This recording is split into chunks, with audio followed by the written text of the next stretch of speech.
ये देश हमारा संतों का देश रहा। इस देश में ये संस्कार और महापुरुषों की पूजा और बड़ों का सम्मान हमेशा इस भारत देश में होता आया है। और यहाँ जितने ही, चाहे दधी जी नाथ रहे हों, चाहे रविदास जी रहे हों, चाहे बाबा साहब हों, बुद्ध भगवान हों, शिव जी हों, माता जी हों, सबकी दया, शांति और जनता के हित में रही है। हमेशा इन महापुरुषों का योगदान रहा है कि सबका स्वास्थ्य, शिक्षा और सबको सुविधाएं मिले, सब शांति से रहें, सब आराम से रहें। ये हमारे रविदास जी की भी यही परिकल्पना थी, इनके यही उपदेश थे।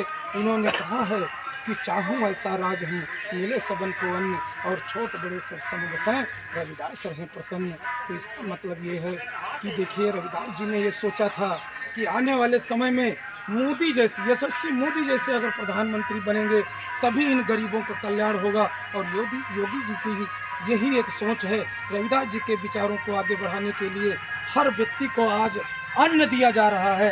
5 किलो से लगा करके 35 किलो तक हर व्यक्ति को मिल रहा है, कोई भूखो नहीं रह रहा है। आज हमारे युवाओं के लिए अग्निवीर योजना के तहत मिलिट्री में भर्ती की जा रही है, पुलिस में भर्ती की गई है। हमारे होमगार्डों को देखिए, बहुत दिनों के बाद फिक्सेशन कर दिया गया, उनकी तनख्वाह बढ़ा दी गई। हमारे रसोइयों की तनख्वाह बढ़ा दी गई, हमारे आशा वर्करों की तनख्वाह बढ़ा दी गई, हमारे आंगनबाड़ी को बढ़ा दी गई, हमारे शिक्षा मित्रों को भी बढ़ा दिया गया।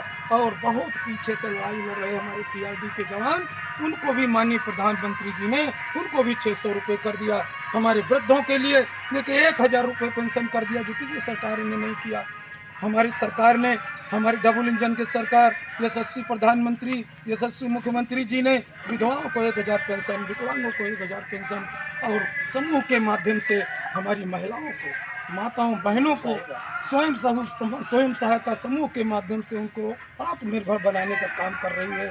हर सब अमन चैन है, कहीं भी कोई दिक्कत नहीं।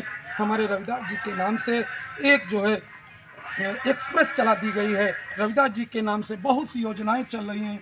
रविदास जी का भव्य मंदिर हमारे बनारस में बना दिया गया, 500 करोड़ रुपए सरकार ने दिया। और जहाँ जहाँ मंदिर है रविदास जी के, जहाँ जहाँ बुद्ध भगवान के हैं, गौतम बुद्ध के हैं, शिव मंदिर हैं, माता जी के मंदिर हैं, इन सब का जीर्णोद्धार हमारी सरकार कर रही है। और इन सब महापुरुषों की ही देन है।